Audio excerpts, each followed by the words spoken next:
we're on. We're live. Oh, live? No, we're not. Okay. Yeah, we could go live. Marc Wagner here. I am on location. We wanted, right behind us here is the Vancouver Library, but it's so backlit. Marc Wagner here, your weekly dental bite. I've been looking forward to this one. I'm just gonna jump to it because it just gets, I just carry on and carry on. We got Faraj Edher live on location, not live, we already discussed that.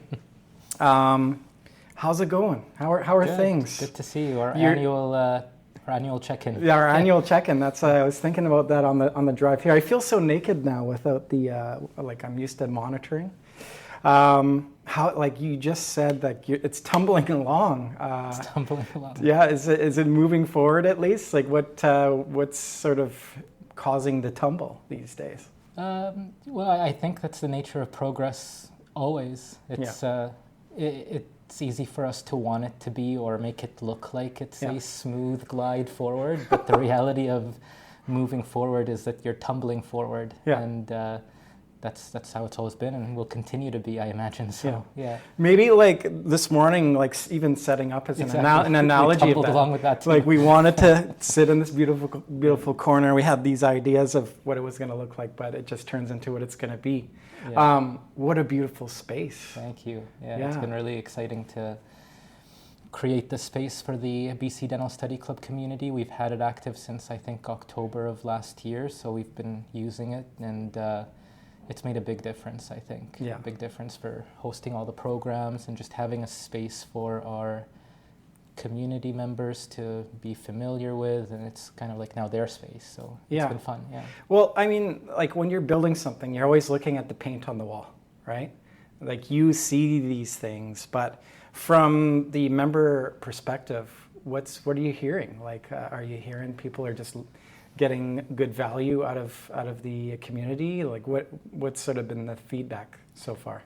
You mean for the space or just in general? In general, I mean, I think we're very lucky to have the BC Dental Study Club community here locally.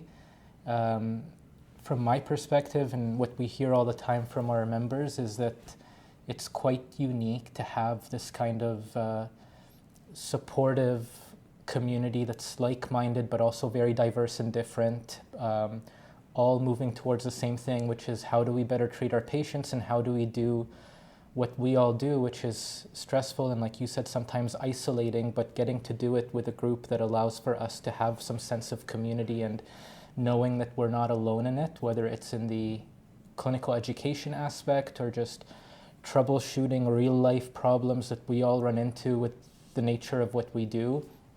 So that's been amazing. The study club's been now 6 years, and over these past 6 years, just seeing the development of the community, and some members have been with us for the full 6 years, and getting to see everyone's journey and getting to know everyone, and like with yourself, getting to see them at different study club events or different community events. It's been great. And then having a space now, I think, just puts a home. It's like we call it the BC Dental Study Club headquarters, because it's like where we now have a home for our members, for the courses we host, for if they want to get together and review something, treatment plan, discuss a case, just sit down and chat about things. We now have a place to be able to host them as well. Yeah. Like the members, like what has been sort of what's the common need for these folks? Or like from the GP perspective, like what are they asking for or needing? I think we've mostly built the study. Like we now have, I think, 3,500 members. So wow. Yeah. So we've grown quite a bit since even last we spoke, where I think we were around 2,000. Yeah. And now we're at 3,500. And so it's hard to really pinpoint a specific thing because it's such a broad community. So I'm sure people are in it for different reasons. But I think our kind of like base has always been the continuing education of the courses we do. Yeah. So we do the hands-on workshops, we do the online webinars, and it's just being able to provide our community members with a practical, educational, and also like grounded way to treat their patients better has been, I think, what's drawn people to the study club. My philosophy's always been, and like all of our faculty as well, we have very similar philosophies in terms of how we want to do this, which is like, I don't want to just show people the cool stuff I do with my patients. What I want to do is show them maybe certain things that they can take practically home and change the way that they practice with their patients for the better. And in return, I get to learn a lot from them too. And that's the best part of it, is each time I have a group of people that I'm doing a hands-on workshop for, I get little pearls from them and how they communicate or how they do certain things clinically. So I think it's grounded in wanting to treat our patients better. That's what I think grounds our community and brings it together. Yeah. Well, I mean, backtracking here, like coming from the perspective of a specialist, that's important for you, for your practice, isn't it? Like seeing their mind and their perspective, how you can better fit in that sort of that workflow. You know, you're seeing maybe a lot of mistakes or a lot of like interesting cases coming through them. Like, how has that elevated your own practice? Let's get into that. A lot, I think, like different ways. So obviously, the study club in the community has been a major driver for the practice in terms of referrals, because we've built relationships with community members, and if they're ever in need of a prosthodontist or a periodontist or an orthodontist, Transcend's available, and we love to get to work with our community and beyond. So there's that practical aspect of how it's tied in. And then from the maybe more abstract way of how it's useful to me is when you're teaching constantly, you have to be on top of things. So I'm 100% confident that the way I treat my patients is so much better because of all the teaching I do. Because I have to know why I'm doing everything I'm doing, because I'm going to be asked when I'm teaching. And so I have to be on top of the most modern techniques, the materials, why I do this, why not do it another way, why is this better, what's the best way to do it, and that's constantly evolving. So I think without the teaching component, it'd be very easy for me to just stick to the way I've always done things. But with the study club and all the educational stuff that I'm involved in, I have to evolve as well. So it's definitely, I think, leveled up my clinical care as time goes. Yeah, where do you pull your knowledge for? I had Dr. Bradley Bishop.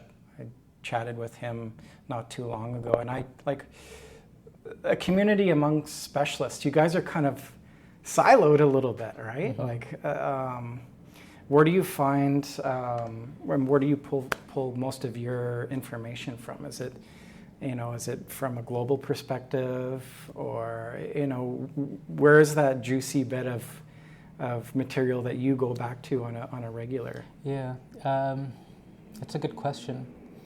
I think I get a lot from, like I said, the community itself as I teach, because, for example, very often I'll be teaching and I'll get asked a question where the answer is I don't know, because I don't know everything. And so that obviously then prompts me to immediately after be like, that's something I need to look into. Yeah. And then with my specialty training, what I always tell people is like, what specialty training taught me to do is learn how to learn. Yeah. And so I can then take a question and go into the actual literature and look through the evidence and try to decipher the evidence and then come to learn what the answer to that question is. So the community has prompted a lot of those questions, and then I do my due diligence in going through the literature to learn it. Social media is a great prompt for that too. Sure. I don't think social media is the best way to learn something, but it's a great way to prompt yourself as to things you want to learn. And I do that quite a bit. I'll see something and I'm like, that looks interesting. I want to learn more about whether that works or not. What does the evidence say? How do you do it? And then that opens up the path of evidence-based learning, which is learning through actual evidence that comes from literature. So social media has been a big part of it. The teaching itself's been a big part of it. I'd love to go to more of the specialty conferences. I just haven't had time over the past few years. Is there value in those? There definitely is. Yeah, like when you go to, for example, the American College of Prosthodontists annual meeting, you get world-class prosthodontists and other specialists talking about very relevant things. So there's definitely pearls that can be taken from that type of stuff too. Yeah. You're kind of on the front line of it, aren't you? Like I think that's the nature of being a specialist. You're kind of consolidating the information and coming to the best evidence-based conclusion for whatever current things need to be faced. Within the scope of what I do, that's the goal. That's what I try to stay on top of. Yeah. Sprinkled with all the technology, right? How much value does companies like Henry Schein or Patterson or Sinclair, Medline, DentalBytes, Serona, are they helping out with the community building as well and the information? That's their R&D too, right? There's a lot of information that goes into building these pieces of technology to help serve you as. Yeah, we've had really great support from corporate partners for the study club and just building the community and the practice. It's a team effort. It really is. Not just our team, but our team and the community that surrounds the team. With dental technology and equipment being one part of that team. So we've had really good support from the beginning. The way we've structured things through the study club is it's very agnostic. So we want to teach on whatever we want to teach on based on the education of it. 100%. And then what we do is we try to then draw in from the dental community potential partners that would have a alignment with whatever it is that we're looking to cover. So most of our sponsorships are event-based. So if I'm doing something on porcelain veneers, then we'd look to see, okay, what are the technologies that I'm utilizing in my day-to-day practice? What are the materials that I'm normally using for this type of thing? And then we reach out to partners and see, hey, would you be interested in supporting this? And then we need them too, because I think one of the most important things to the education we do is the hands-on components, and the hands-on components are not possible without support and collaboration. Yeah. Are they coming to the table? Are these companies coming to the table with, hey, we've got something really interesting that would be beneficial to show your community? Do you get a lot of that, or how do you make? I'm sure, but how do you make that decision? Do you make that decision based on what's happening currently with the sort of that brain that is the BC Study Club? How do you determine what folks are seeing? Yeah. I mean, as you can imagine, with Transcend and the Study Club, 3,000 plus members, I'm getting requests on a daily basis almost of let's do things, which is really, I'm grateful for, because that means that's faith in what we're doing. For me to, again, just try to hone in on what makes sense, I ask myself a very simple question: how does this add value to the members? And that's kind of the only answer that I need, which is, how does it add value to the members? If I can answer that very clearly, then of course I want that involved, because ultimately it's going to add value to our members. And so it's really as simple as that. It might seem oversimplified, but it's as simple as that. If someone's coming to me with something, first of all, am I familiar with it? I'm not going to talk about something that I don't know about or don't use. But then second of all, is that thing going to add direct value to our community? And if the answer is yes, then that's a win-win situation for everyone. And staying away maybe from the gimmicky sales stuff. Yeah. How hard is that? Because there's lots of people that are oh wow, there's so many members here. It'd be great to show my widget to these people, right? And it goes back to that question, because normally the gimmicky, salesy stuff, the answer to will this add direct value to my members is no. Yeah. And so that closes that door. Yeah. How do you stay away from that? If there's even some financial incentive there, is that? Well, I mean, if I didn't want to do this for the long term, I honestly don't believe I would have created the community we created. It would have been very easy to try to make more money early on, but that's not the objective, at least for me. Obviously, I want this to be sustainable and to do well, but if I have a long-term vision of creating the best possible dental education community in the world, which is my goal, then I'm going to have to play it for the very long game, and that means that it has to be based on the value given to the community. So it's pretty easy, at least for me, to separate those things. Yeah, and that's what I tell people all yeah. the time. Like, it's not personal. Yeah. I would love this. I would love the offer of what you're telling me you can provide me and the community, but it's not a personal decision. It's a decision about what makes sense to add value to the actual community at this time. The organic and that can steps, change. That can change over months and years. Yeah, and, what sort of like what are the members sort of like? Are they bringing things to you that would be nice? Is there some KOLs that are across the country or globally that you're bringing in that are? Yeah, we have we have like the BC Dental Study Club faculty, which means the educators that teach our different programs. So we have faculty all across Canada. We have faculty in the U.S. We do programs where we bring in a expert from Brazil, for example. So, our educators are from all over. And that part's, again, very simple. It's like, how do we get the very best educators in their niche and the area that they are experts on? How do we get them to come and share that with our members? So that's been a lot of fun, too, just getting to meet very talented educators and very talented clinicians from all over. And there's one thing that I think all world-class educators have in common is that they love to share their knowledge. And so that becomes a very easy conversation to have because they love sharing their knowledge. We want them to share their knowledge. It's easy to make that happen. Yeah.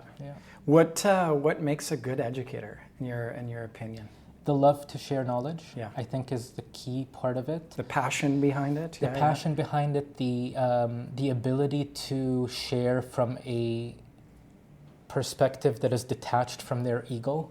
Yes. Right? I see that as sometimes a big conflict. Like, I sometimes see people teach, and I think you would be an excellent educator if you were just able to separate your ego from it. Tone it down. And instead of wanting to necessarily teach by showing how great you are, teach by showing people how great they can be. How does it, like, we talked about this last time. Like, one of my favorite clips that we had was sort of we talked about ego. Like, how does that happen? You know, like, is it clinically they're just killing it, they're feeling good about it? You mean, how does the ego happen? Yeah, like, is it a self-serving thing? Like, where does that come from? I think, I mean, I don't know, I can't speak to everyone, but I think where it comes from is just also the nature of what we do. It's like what we do is so intense in dentistry, and I think the way that it's structured from the very beginning, like if you think of someone's journey to become a dentist, they have to be competitive, right? You had to be really good at school, and then you had to be really good through your undergrad, and then you had to be really good to get into dental school, and then in dental school you were competing to be really good at that. So there is that competitive aspect where I think like you have to be good at what you do, and I think that also builds sometimes insecurity. Sure. And so or they're maybe seeing what everybody else is up to, and that's intimidating. There's a lot of intimidating things happening. What we do is intense. Like, we're sometimes doing things and, patients don't like you. You're sometimes doing things and your team doesn't like you. It's easy for insecurity to flow in. And I think ego sometimes is just the counteract to that. Like, you're defending from that insecurity. And so I think that's a big part of what it is. How do you circumnavigate it yourself? I don't know if I do fully. I'm sure I have my defense mechanisms. I'm not perfect, I'm sure, but I think what I try to focus on is I don't care whether I'm the best or not. I genuinely don't. Like, I want to be. I'm very competitive. I do want to win at all the stuff that I do. But I'm not wanting to win for the sake of winning. I'm wanting to win because I want to build as much value as I can in the process of doing so. That's what fulfills me. So it's kind of like it's a personal race as opposed to an external race. Sure. Yeah. Which is why, like, honestly, my head's so down all the time. Like, I don't even know what's happening around me. Most of the time, people will come and be like, "Oh, did you hear about this person doing a new study club that's similar to what you're doing?" I'm like, no, I don't, but I wish them well. Like, my head's down and I'm focused on what I'm doing, and that's all that matters. So. Like, seeing it as I think that's where people go wrong. I think people go like, I've heard like, "Hey, Marc, there's somebody that has this podcast." Like, great. Yeah, that's like awesome, yeah. there's even been people that have started or trying to start podcasts that are reaching out. I think that's don't see things as a threat. I like if we can all learn to collaborate more. Maybe somebody's starting a great study club that they're doing things that are benefiting, and you're like sharing exactly this. And I think the reason you're able to think that way is because you have a deeper purpose to why you're doing this. Sure. Yeah. If your only purpose to doing this was self-driven, like for Marc to make a lot of money or for Marc to have the biggest podcast, or if it was only revolving around you, then there's no way for you to not see external things and view them as a threat. Yeah. But if you're doing it, you can want all those things that are personal, but if there's a deeper core to it that's also, I'm also doing this because I believe in creating community and adding value to my listeners and all of those things that are net positives, then you view anyone else trying to do the same from a positive lens too. Yeah. Because they're going to accomplish those great things that you're trying to accomplish too. Like that's kind of how I see it. I think it's net positive, right? Yeah. Like if you're stealing from the system, it's okay every now and then, but the body of work, if you're, we're not here forever. So if you like, I think good legacy is if you're good at what you do, and then you use that learning to then teach the community, and then maybe, because of that, you created 10 people that are empowered to, and it's like this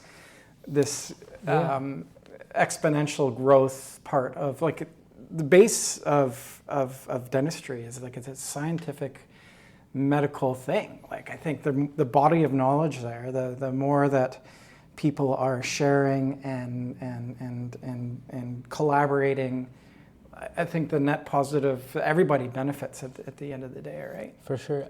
For me, my driving force has always been make a difference. Like that's the quote that I've always kind of had in the back of my mind. And the reason I really wanted to get into education is because I realized I can only make so much of a difference with my two hands. Even with Transcend being a multi-specialty clinic, we have different providers. So it's not just my two hands. There's only so much we can do in a clinic. It's limited in scope. Education becomes exponential, like you're saying. Because if I can just help someone, if I can help a group of people treat their patients better, they're going to then treat tens and hundreds of patients better.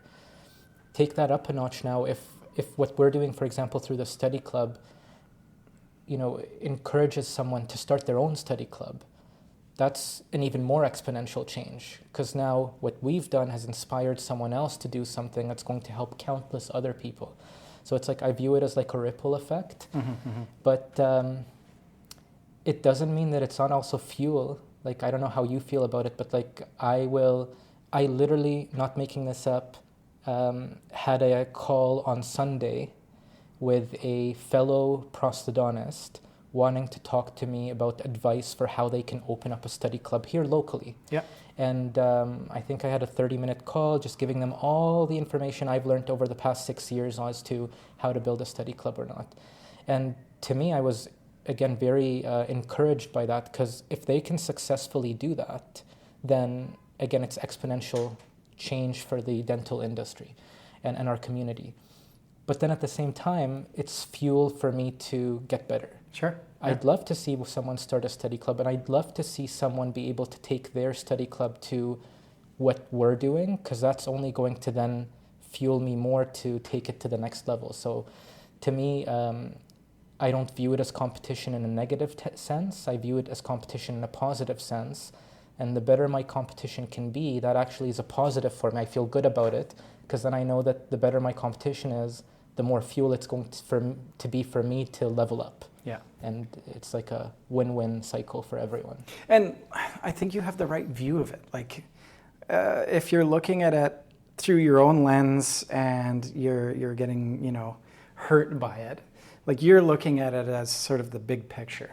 And I think that's what it's all about when you're taking on something like this. It's got to be about the community. It can't be all about yourself. And who's to say down the road, whatever individual has started that study club, is you're collaborating. Maybe you Yeah, have like a 100%. combined events. Yeah. Or maybe they do something really cool and you do a little something different spin of that. And who benefits is the community, right? There's a lot of interesting things happening in Alberta. You know, it's cool to see. This is sort of like BC's culture in this industry. You know, we talked about, you know, what PDC means. I think more of this community, more of this sort of this open dialogue is better. Especially, you know, you have these individuals that are so isolated, right? Mm-hmm. So isolated on a regular basis. It's daunting, the amount of hats that they wear. Like, do you delve into sort of the business aspect of the practice? Do you ever get into that, or marketing? Is it purely clinical?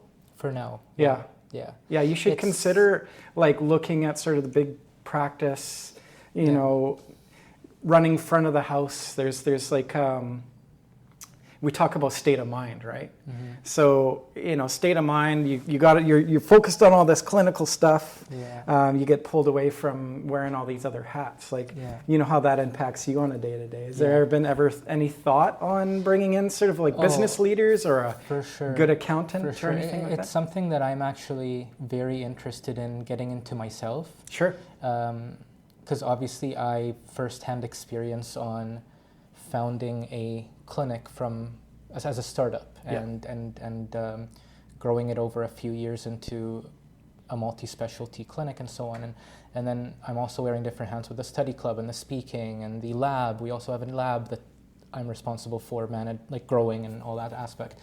So I understand that part of it. The reason I've hesitated to start talking about it is I don't like to talk about something unless I feel like what I'm saying has been tried and true and proven. Sure. Like, I don't know how I feel about the experts that have never really done something or have done something for 3 months and now they're experts on it. So what about like a public forum, like where everybody comes to the table as an equal and you guys talk about the business of dentistry? Yeah, I'd love to do something like that. Yeah. I'd love to do something like that. I'll facilitate. I'll facilitate. Awesome. There you go. Yeah. That'd be very valuable, I think, to everyone, because I think the most valuable thing out of that will be realizing that you're not alone in it. Yeah, keeping it, like you said, agnostic. Yeah. You know, very 30,000-foot view. Yeah. What's challenging you? You know what I mean? Like, and that's what I mean. We'll find that we probably all have very similar challenges. I'm sure. It's like everyone feels like they're in it alone and, you know, nothing's working out for me, but the reality is those challenges almost everyone's probably experiencing similar or somewhat similar. And like honestly, that's taking away from the clinical aspect of the practice, right? Like that's what I like from my perspective. I see a lot of like everybody gravitates towards more of the hats that everybody's wearing, right? Clinically, I'm I'm an idiot, right? I listen to you guys a lot about that, but from my perspective, it's the more systems are in place, and also like personnel too, like the culture and the practice, the values that they're bringing to the table, the individual purpose of you know, why they wake up every morning. You know, it's a really interesting. I think that there's a lot of folks that need help with that. That's the hardest part. I like by far, with no close second. What you just said is the hardest part. Is it a tough topic? Because it involves like people's feelings and right? Well, for me, and this is maybe my downfall too. It's like I'm extremely, extremely logical. So I'll break down something that has a lot of human emotion in a logical way. Sure. So which makes it great to have a conversation about.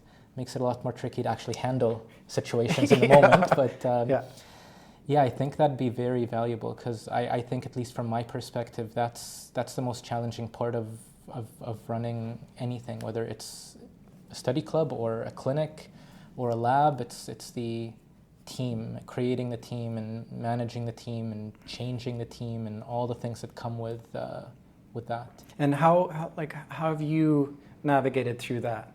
Because it seems like you've got a great team. You've got good people that have surrounded you. Like, what's at the nucleus of that?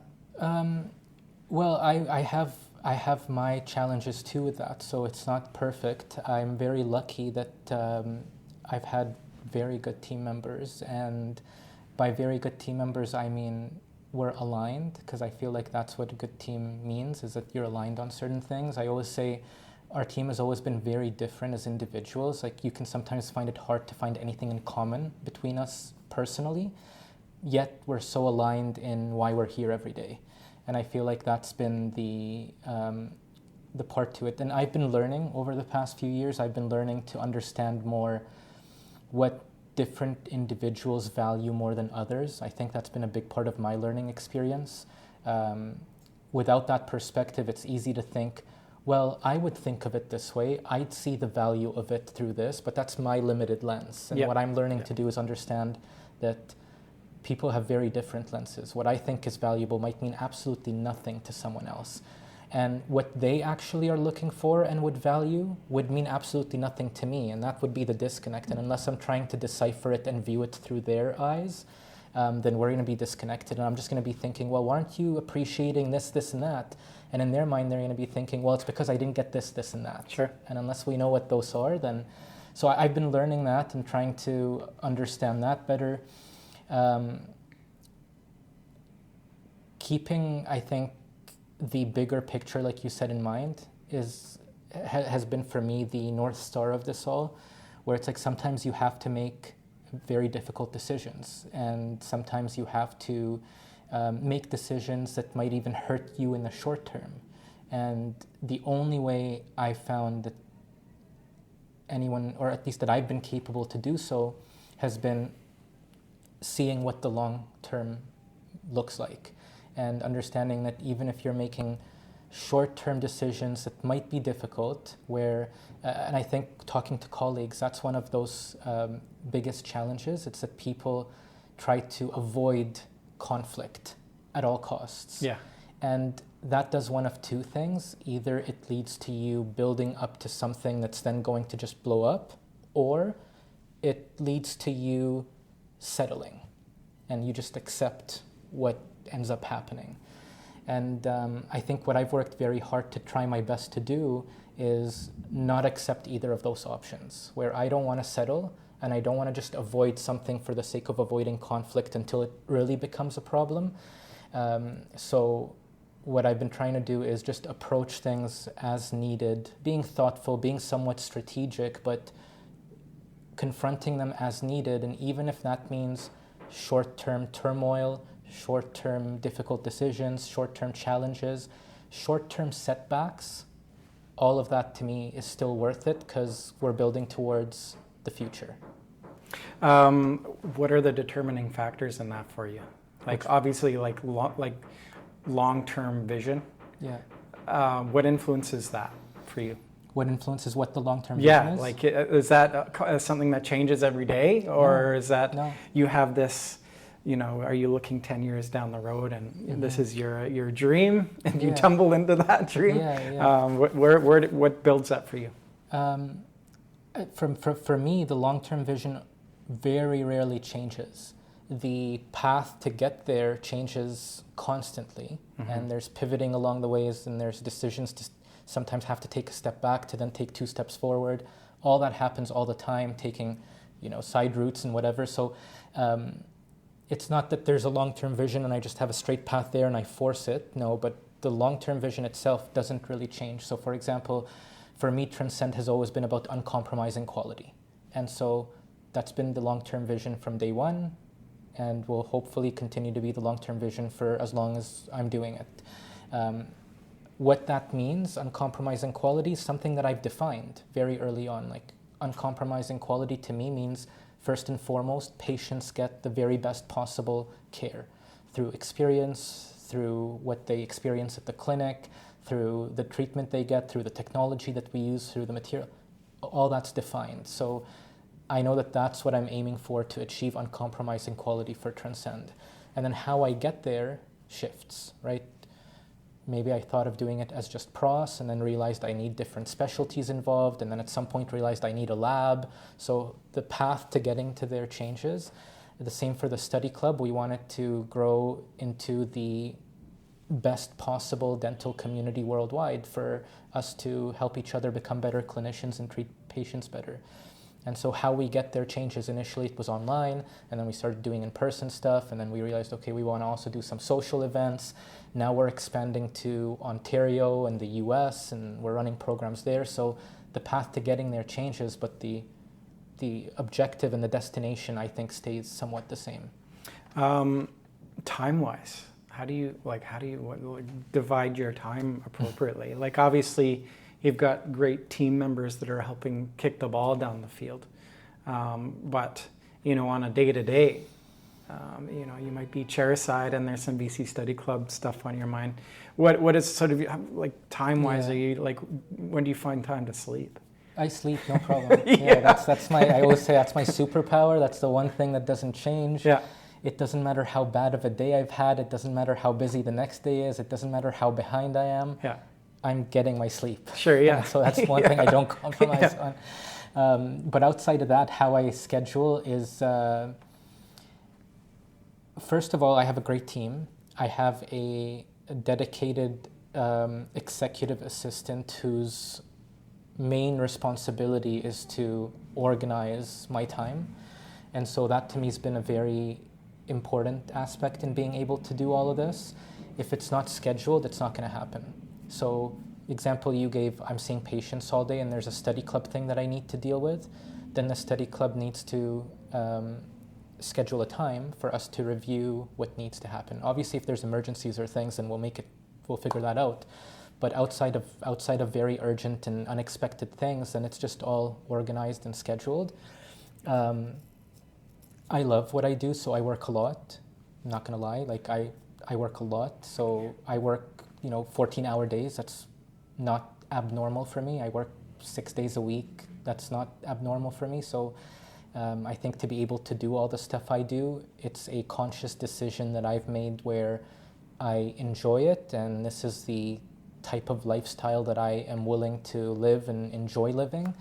And so I don't shy away from that. I'm not looking for balance. I'm not looking for balance. That's not something that matters to me. So yeah. I think that whole the balance thing is kind of an anomaly. If you're pushing forward on certain paths, I think that it's purely like there's so much sacrifice. Yeah, and it's so unique and personal. And so this thought that there's a work-life balance that everyone should strive towards just, I think, demeans us as individuals, because it's like, I'm not the same as you and you're not the same as me. Why should my balance be the same as yours? And mine's not better than yours and yours isn't better than mine. It's just be self-aware enough to decide what your right balance is without society influencing what that is. That to me is the big thing. I think that society has tried to influence what the balance should be, and I disagree with that. Yeah. I think that each individual has the capability, if they want to actually honestly self-reflect and decide what that balance might be.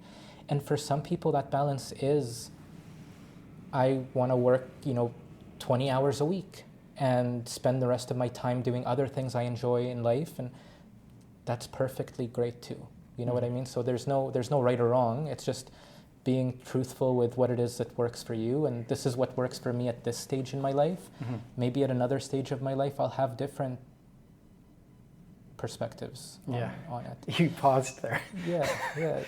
It's truly, it kind of boils down to, I think somebody like you, it's like you're working on something that's bigger than yourself.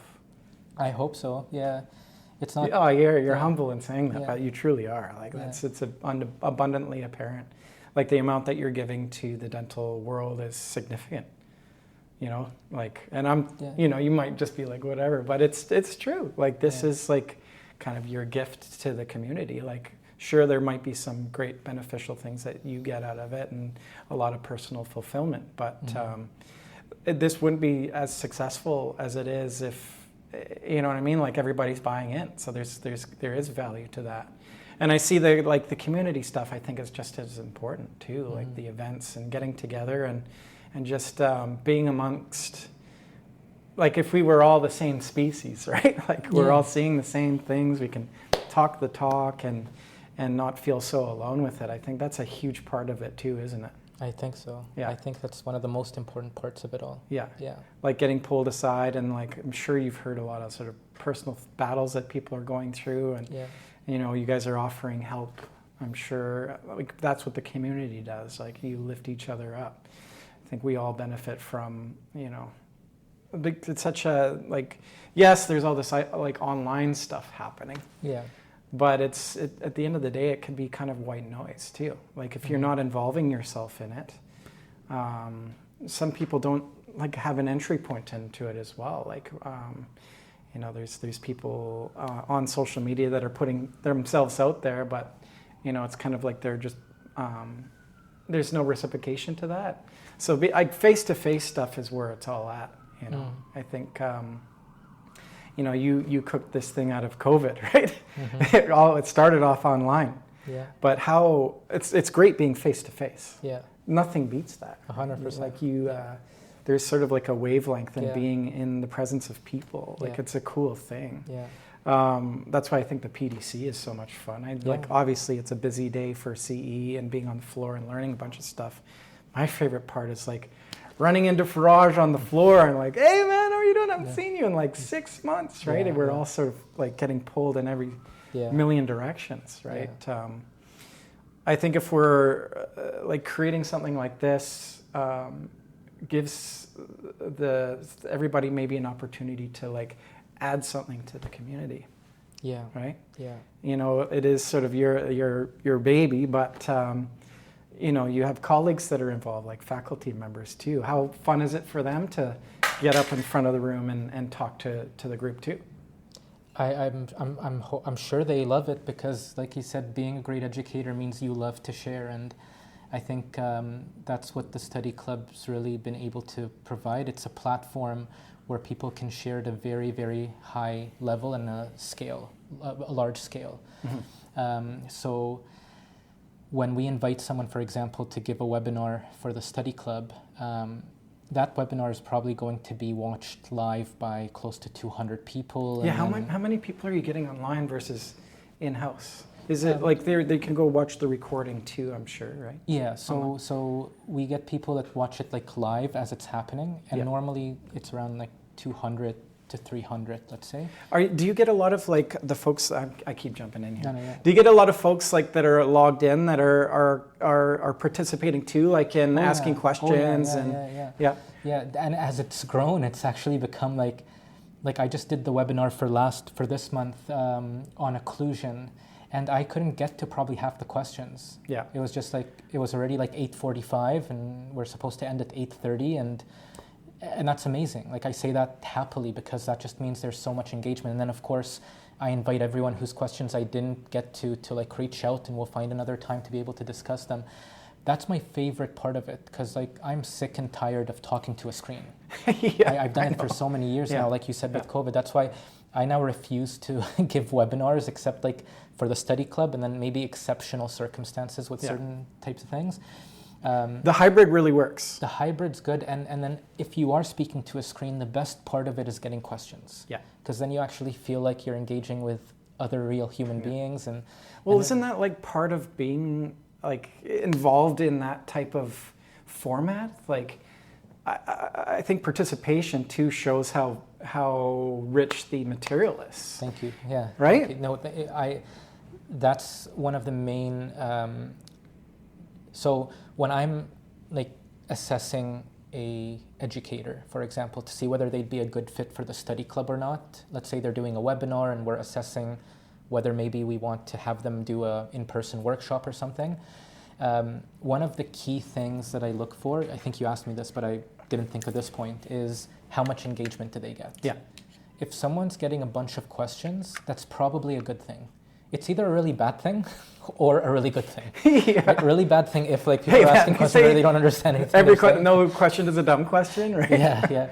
But most of the time when there's a lot of questions, that just means people are engaged. They're tuned in. They're listening. They're giving back with questions and comments. And for the online stuff, that's to me the most important and enjoyable part of it. Mm-hmm. And then the in-person is just so much different. The in-person, we're limited by venue and by.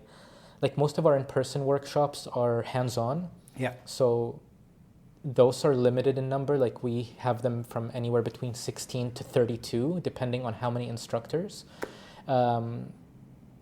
So those are limited just because of the nature of what they are. And then our dinners, I think you've been to some of them. Yeah. Our dinners are just limited by venue. So when we do our gala in November, which is going to be across the street at the Hotel Vancouver, that's probably limited to 200 people just because that's what the venue allows. I'd love to find a way, and I am thinking of ways to do so, where we can have, because we have 3,500 members, so I'd love to find a way where we can all get together, or a lot of us get together in one place. That means some sort of study club symposium. Yeah. Which is maybe what the future holds. You have like rooms of, it's maybe a round table where, you get groups. So and kind of like a mini conference. Yeah, of some sort. totally. Like that. I think you'd fill that up completely. Yeah. You have like a good pulse on what's important to people, I would say. Yeah. Right? I'm sure you're being asked, what's the pulse, right? Like people are kind of following that. You must, right? You must know. I think so. I mean, we ask for feedback constantly. And that should sort of dictate what comes next, isn't it? Like that, like that's organically how it flows into the next thing. That's how we build all our topics. That's how we build all our workshops. It's never me sitting with the study club team saying, oh, well, what are some good topics? It's never that. It's like, send a survey out. Let's get our thousands of members to contribute with their opinions and what they would see value in.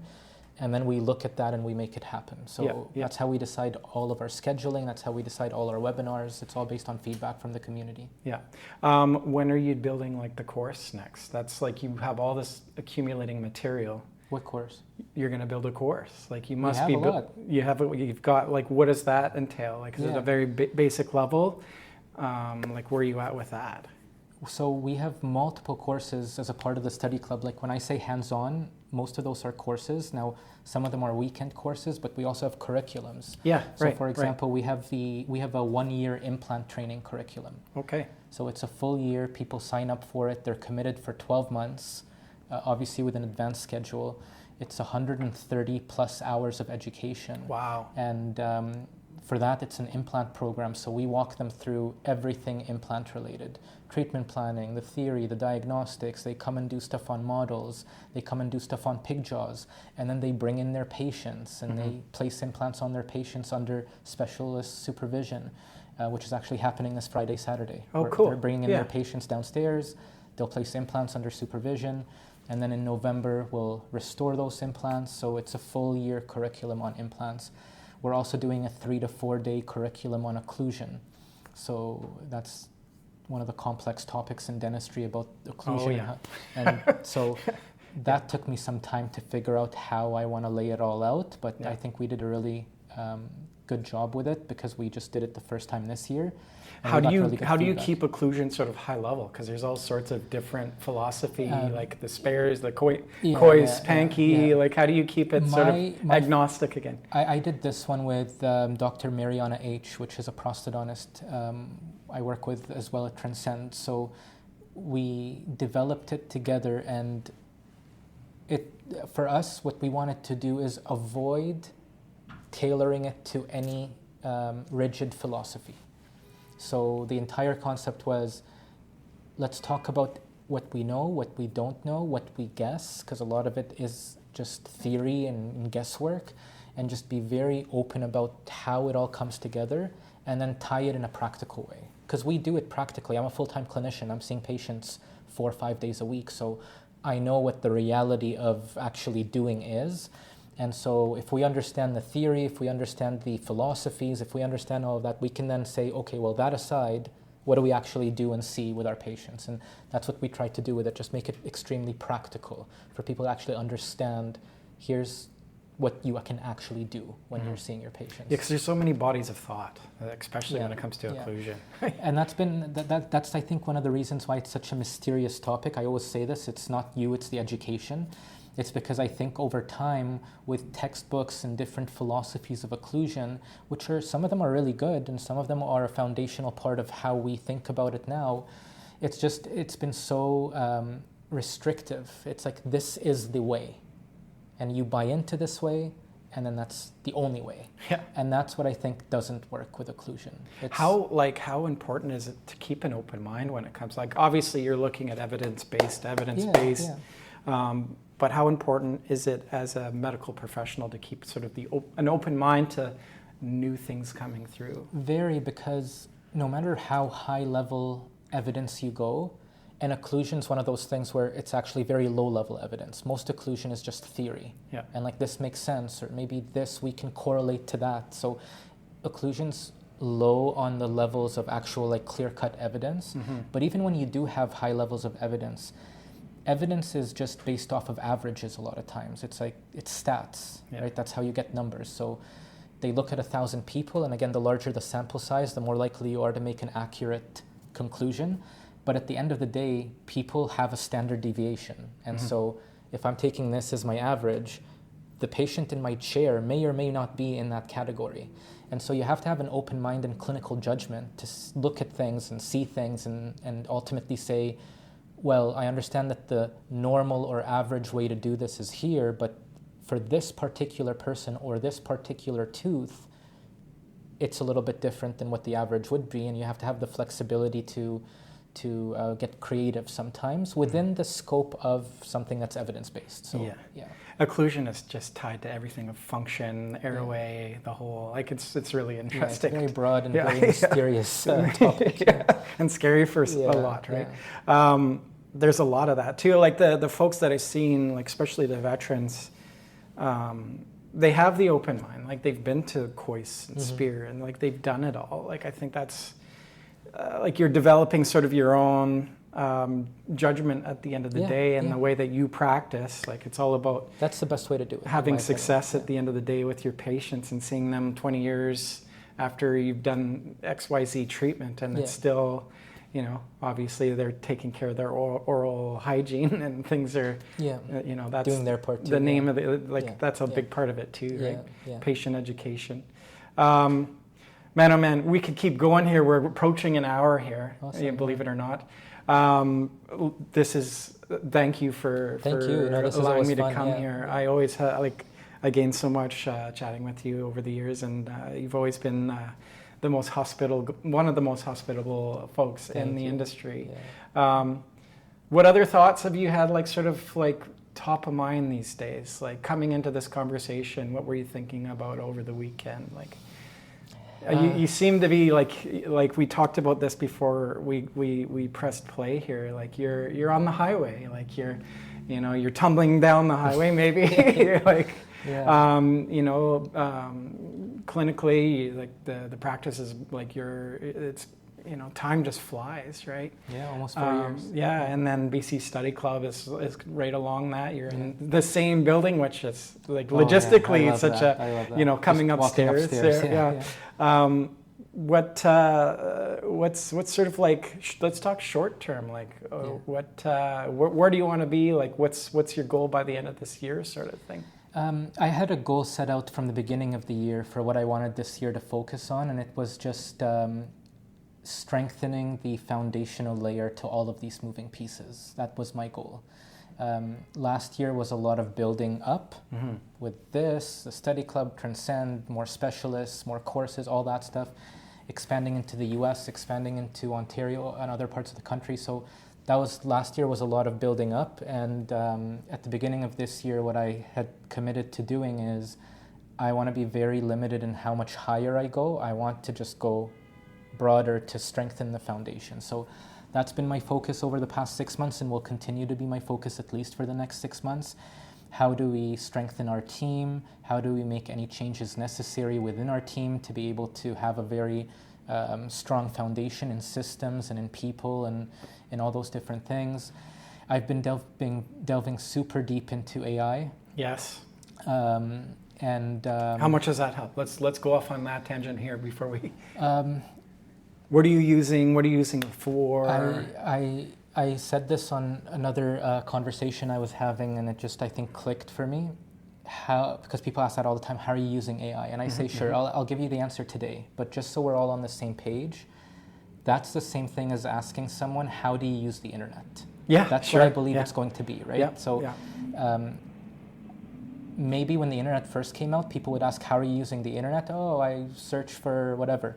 But a few years later, it's like, how do you use the internet? What are you talking about? Like, I use it in every single thing I do. I think there's more layers to it, though. You were showing me agentic. Like, that's something, like, there's not a lot of people that understand what agentic AI is, and like teaching skills now, and having different, agents working together for some common purpose within that infrastructure.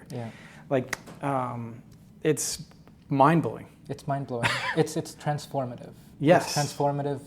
And I know there's a lot of unknown right now about it, but I encourage people to really lean into it. I've had it on my list of things that I want to get into. Like, I want to talk more about AI because I think it would be very valuable to the dental community in particular. Are you using any diagnostic tools like Pearl or anything like that in your day-to-day?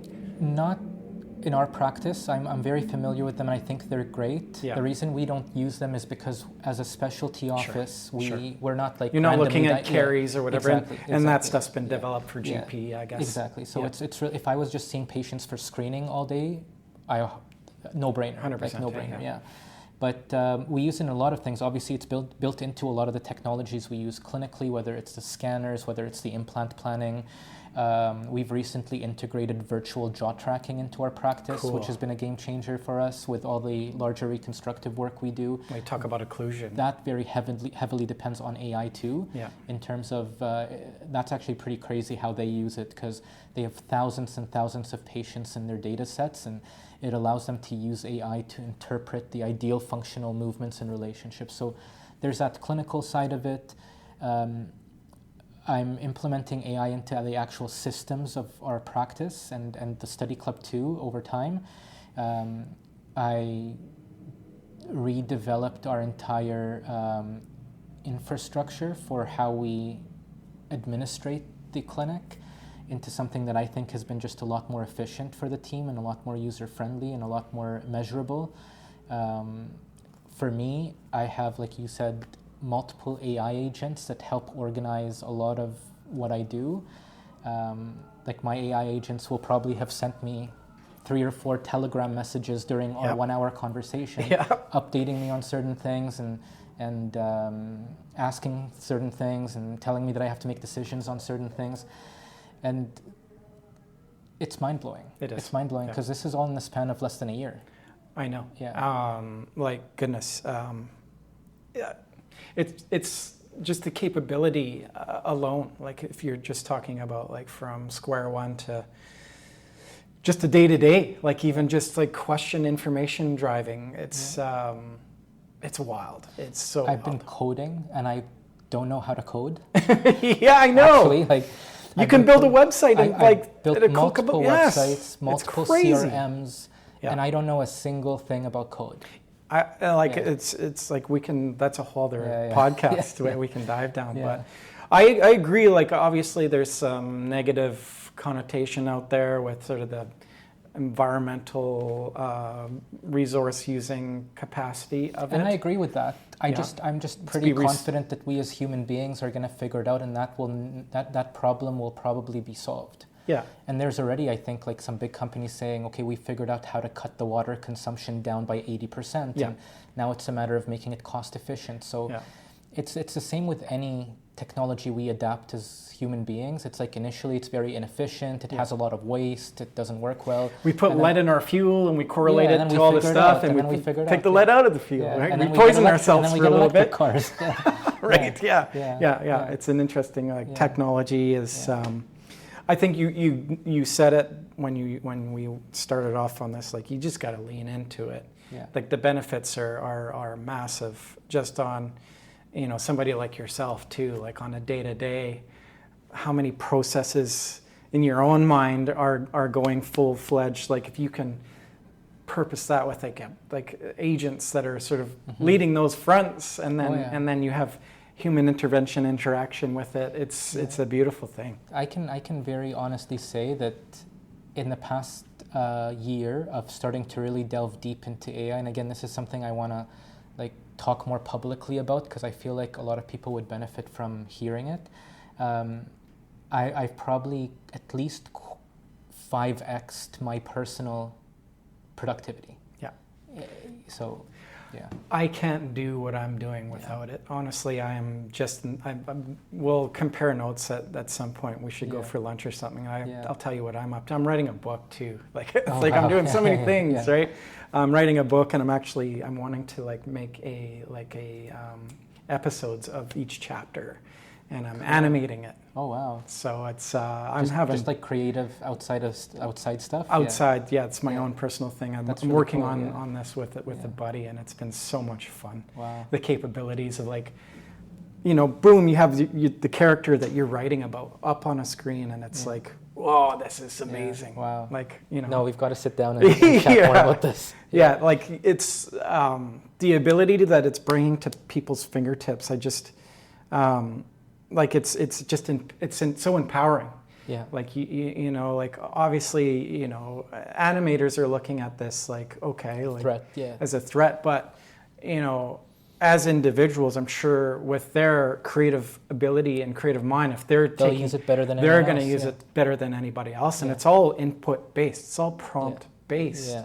So the more creative you are with your prompts, it's not just like I need this and boom, it's there. Yeah. It is like. You're like I have some like thing like it's still you. It's still me, It's but still like you. I will have individual. All my clients will have an individual project working, and that's been open for 2 years, and it's just building and building and building. And I couldn't do what I'm doing today without it. Yeah. So it's an interesting time. It is an interesting time. Yeah. On that note. It's been an hour, my friend, and I know you're a busy guy, and I really appreciate your time. This was fun. Thank you. Yeah, it's always so much fun, and we get it to the most fun part, and it's time to shut her down. But any final thoughts before I let you go? No, I appreciate it, and we'll do it again next year. Sounds good, my friend. Sounds good. All right.